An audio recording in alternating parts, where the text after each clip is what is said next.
Assalamualaikum warahmatullahi wabarakatuh. Seluruh bangsa dan setanah air, jumpa lagi di channel Jagat Lob itu. Semoga dalam keadaan sehat, tak kurang satu apa, rahmah, barokah, salamah Allah curahkan untuk kita semua. Kembali saya hadirkan tulisan dari Kiai Haji Madudin Usman Al-Bantani terkait dengan beberapa hal kemarin disampaikan surat diskusi kepada Gus Rumel Abbas.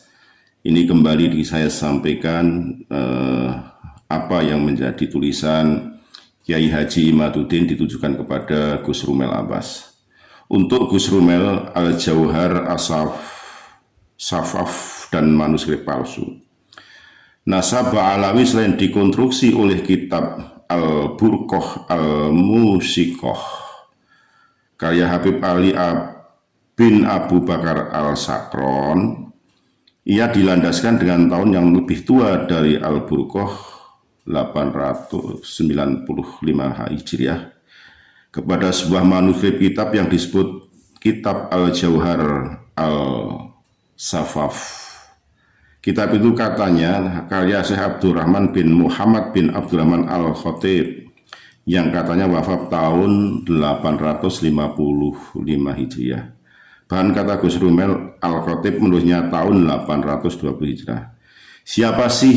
Siapa Syekh Abdurrahman bin Muhammad Al-Khatib itu? Informasi tentangnya bagikan benang kusut yang diorek oleh orang buta.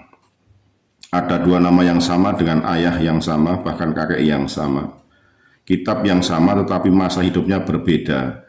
Adalah sebuah kebetulan yang jarang terjadi di atas muka bumi kita ini.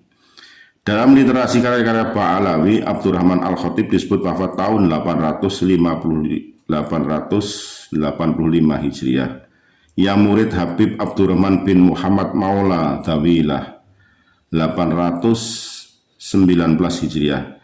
Kakek pendiri nasab Ba'alawi Ali bin Abu Bakar As-Sakron yang menulis kitab bernama Al-Jauhar As-Safaf.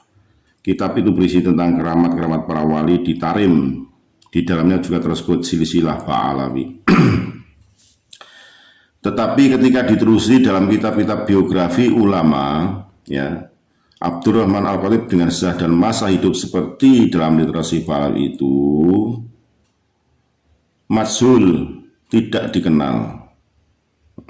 Tetapi ada nama yang sama terdeteksi dengan ayah dan kitab yang sama. Ia adalah Abdurrahman bin Muhammad bin Abdurrahman yang wafat tahun 724 Hijriah. Ia disebut dalam kitab-kitab biografi para ulama seperti Al-Suluk karya Al-Janadi 732 Hijriah, Al-Uqud Al-Lu'iyah karya Ali bin Hasan Khosroji 812 Hijriah, Qiladat Al-Nahar karya Mahramah 997 Hijriah, Mu'jam Al-Mu'anifin karya Umar Ridho Kahalah, Hidayat Al-Arifin karya Ismail Basha Al-Babani. Kelima, kitab itu sepakat bahwa Abdurrahman bin Muhammad bin Abdurrahman ini wafat pada tahun 724 Hijriah, bukan 855 Hijriah. Ia mempunyai kitab bernama Al-Jauhar As-Safaf. Bedanya dengan literasi Ba'alawi, ia tidak bergerak Al-Khatib. Lalu bagaimana sampai ada nama dan kitab yang sama? Jawaban pertanyaan ini bisa dijawab pendek, bisa juga panjang, bisa dengan skeptis, ya, dengan husnudzon. Bagi banyak orang, jawabannya pendek dengan husnudzon, bisa aja dilakukan dengan mengabaikan kenyataan dari premis mencurigai itu dengan mengatakan persamaan nama dan kitab itu hanya sebuah kebetulan. Keduanya memang sama-sama ada dan sama-sama sebuah kebenaran yang berjalan apa adanya. Mengabaikan terhadap misalkan dari sejarah an-nasab Ba'alawi inilah yang dilakukan para ulama sejarawan Yaman masa lalu bahkan sampai sekarang. Penguasaan berbagai resources manuskrip yang dilakukan oleh Ba'alawi terhadap sejarah Hadramawt, terutama sejarah keagamaan di Tarim, memungkinkan mereka untuk mengurut historiografi sebagaimana konstruksi sejarah yang mereka inginkan.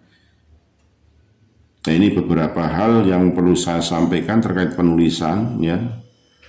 bagaimana Kiai Haji Imaduddin menolak apa yang menjadi tulisan atau pendapat Gus Rumel Abbas terkait ada dua kitab yang sama.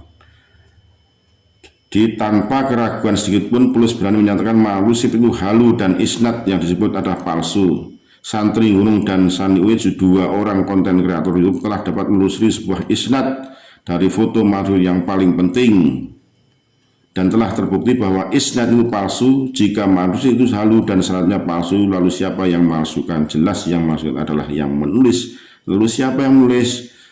Gus Rumel. Belum tentu, bisa saja ia hanya korban dari penulis manuskrip halu itu jika memang manuskrip itu memang pernah ditulis.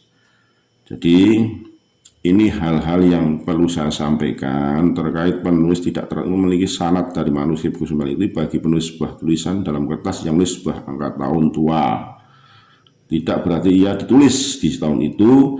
Jika akan tahun sebuah redaksi manuskrip itu tidak bermakna apa-apa bagi validitas dan orisinalitas sebuah manuskrip. Jadi beberapa hal telah disampaikan tulisan Kiai Haji Imaduddin mengenai ada dua kitab dengan tahun yang berbeda, tapi mirip-mirip hampir sama.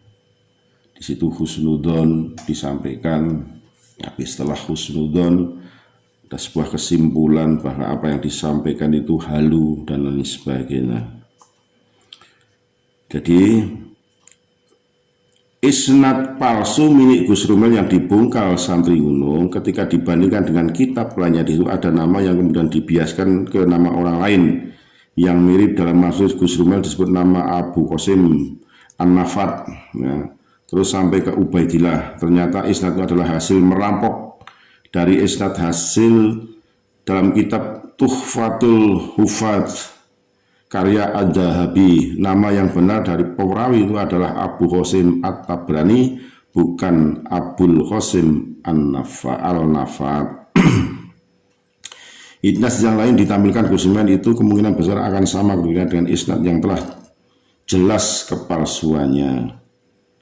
Jadi hal-hal seperti itulah yang perlu disiasati bersama, ya, terkait dengan penulisan-penulisan yang tidak sesuai, walaupun husnudzon, tapi perlu adanya referensi lain sebagai pembanding. Kami setelah dikonfrontir dengan kitab-kitab yang lain itu halu, ya. Jadi kembali ke kitab Al-Jauhar As-Safaf karya Abdurrahman Al-Khatib, kitab yang berupa manuskrip itu penulis memiliki salinan mikrofilmnya, tulisan baru dengan gaya khot baru, disalin oleh Salim bin Ali bin Husain bin Abdurrahman bin Abdullah bin Umar Al-Khatib tahun 1400 Hijrah, berarti hanya baru 35 tahun yang lalu. Dari namanya yang pakai Al-Khatib, agaknya penyalin itu keturunan dari Abdurrahman Al-Khatib yang disebut sebagai penulis kitab itu. Manuskrip ini sungguh tidak dapat menjadi rujukan karena penyalin tidak menyebutkan dari manuskrip tahun berapa ia menyalin. Bisa saja ia bukan disalin tetapi baru ditulis atau disalin dengan diinterpolasi di sana sini. Jelas ini. Jadi apa yang ditemukan Kiai Imaduddin itu sebetulnya sangat luar biasa, ya. Jadi sangat jitu untuk menangkal tulisan-tulisan dari Rumel Abbas. Beranikah Gus Rumel Abbas menemui Kiai Haji Imaduddin untuk berdiskusi tentang penemuan baru dari Gus Rumel? Wallahu a'lam bishawab. Segala khilaf mohon maaf. NKRI Hakamatin Nusantara milik kita. Assalamualaikum warahmatullahi wabarakatuh.